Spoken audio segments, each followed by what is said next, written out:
I'm glad you brought up coaching because that's something that comes up a lot in our world. And Yeah. there's no, you could create the best training on the planet, right? Yeah. And maybe even everyone attends it. But if it's not reinforced on an ongoing Right. basis by Right. coaches, right?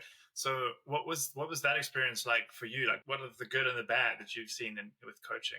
Yeah, I mean, in general, I think one drawback with coaching, I think in the corporate world is that it's often given to only people at a certain seniority. When it's like it's assumed you've gotten this high up Mm, wing in it, and now you get a yeah, coach executive when you're, coaching. yeah, Yeah, yeah. and that I think is backwards, right? I think we should have coaching and mentoring for everybody at any level of the organization because that's how you do get to the next level.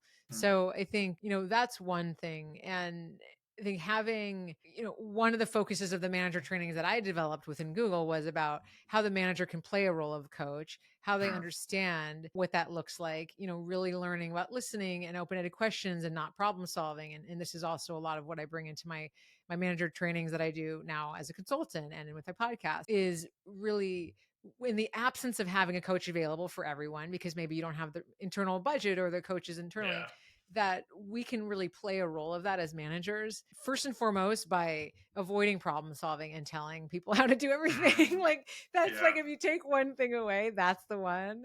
And then really using open-ended questions. I think when Yeah. I got my coaching certification, it became clear, the little things like how language can really sort of color the way a conversation goes. For example, Mm, mm. saying, "Why did that happen?" There's like no positive outcome that comes from asking No, someone, so why? It's that's just like, inviting judgment, right? Like, exactly. yeah, It's 100% judgment and defenses. yeah, So yeah. sharing like quickest life hack, right? You reframe from why to what Mm, always. That's such a simple thing they can do. Or, when someone comes to you with a challenge, ask, okay, what does that mean to you? So someone might say, I'm really overwhelmed. And you think, oh my God, that means they have too much work on their plate. They're not going to deliver. We have this whole story. mm, And if we said, oh, so what does overwhelmed mean to you? How is that showing up?